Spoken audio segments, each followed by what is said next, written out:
ոստիկանության եւ իրավապահ մարմինների հատուկ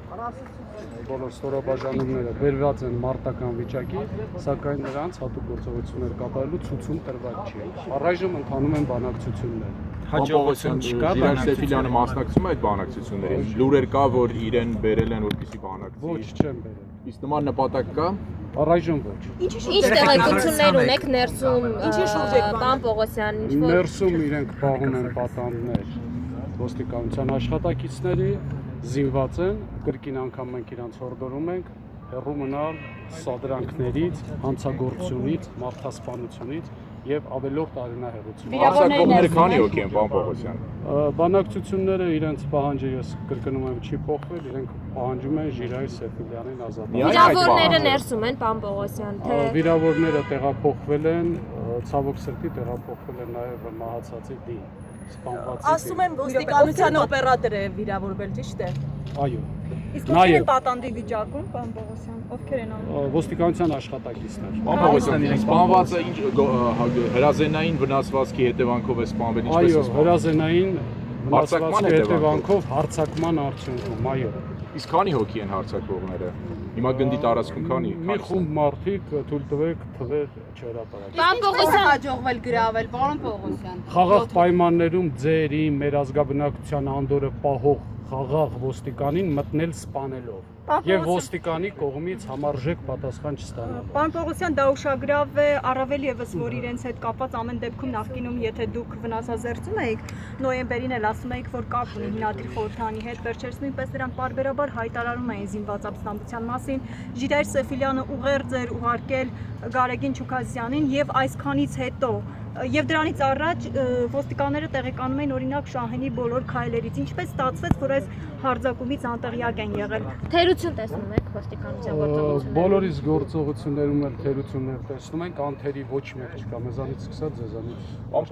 Այս պահին կարծում եմ այդ հարցերին նպատակահարմարել չի պատասխանել, որովհետև կան ավելի լուրջ թեմաներ։ Ազատության հրապարակման վերաբերվում այդ հայտարարություններին ծառայություն իրականացնում, Մեր վաղուցվա աշխատակիցներից էր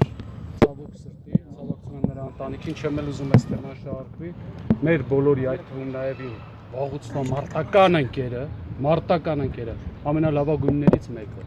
Պարոն Պողոսյան, ինչի վերաբերվում այդ հայտարարություններին։ Վերման ենթարկվածները բոլորը օրինական հիմքերով են տարվել եւ սահմանված ժամկետներում բոլորը բաց։ Իսկ վիրավորների առողջական վիճակը Պարոն Պողոսյան, մինչև երեկոյան հնարավոր է ինչ-որ Ես ասեցի դրա համար դուք հետևեք պաշտոնական լրահոսին, այստեղից այնտեղից վերցրած ապատեղեկատվությունը, որը ի սկզբանե ուզում ասադրել բոլորին, խնդրում եմ դրանց մի տրվեք, լսեք եւ հետևեք պաշտոնական լրահոսին։ Օրինակ, իրենք խոսում են ինչ-որ օդանավակայանների գրավման մասին։ Չկա նման բան, լոկալ բնույթ է կրում, ինչ որ կատարվել է, կատարվել եւ շարունակում է առայժմ կատարվել ոստիկանության պարեկապահական ծառայության գնդի ներսի հատվածում։ Պարոն Պողոսյան, իսկ վիրավորների առողջական վիճակը ինչպես է եւ ոստիկանության։ Եվ ասում են, որ մեկի ինքնազգացողությունը երկուսինը ծանր։ որտեղ են տեղափոխվել պարոն Պողոսյան։ Եվ քաղաքացիական հիվանդանոցներ եւ Մուրացյանի։ Հրազենային ոստիկանությունից են, պարոն Պողոսյան։ Հրազենային վնասվածքներ մարմնի տարբեր հատվածներում կարծում եմ դա չէ սպայնեականը իրանք նաեւ ես ձեզ քիչ առաջ ասեցի հետևեք պաշտոնական լրահոսին եթե իրանք տարածում են որ ընդամենը իրանք վերցրել են մեր գնդի զենքերը չարաչար սխալվում են ի սկզբանե զինված հարձակում են գործել Նաև պայթուցիկ սարք հնարավոր է լինի իրենց։ Պարոն Պողոսյան, հնարավոր է իրենց պետք է հարցնեք ոնց որ ոմանք իրենց հետ սերտ կապերի մեջ են Պարոն Պողոսյան, դուք որպես բարձրաստիճան ոստիկան, ինչպես եք վերաբերվում զինված ապստամբության մասին լուրերին։ Կարելի ասել, որ դուք լուրջ չեք վերաբերվում, ինչն էլ Միշտ էլ լուրջ ենք վերաբերվել եւ միշտ էլ հորդորել ենք արկածախնդրությունից դուրս։ Ինչու վերահսկողությունը պատշաճ օրինակ չի իրականացվել, որ Վերահսկողությունը նախկինում պատշաճ իրականացվել է եւ շարունակում է իրականացվել։ Ուղղակի չենք ուզում լինի արյունահեղություն, այս պահին եւս մեկ անգամ իրանց հորդորում ենք հանձնվել իշխանություններ։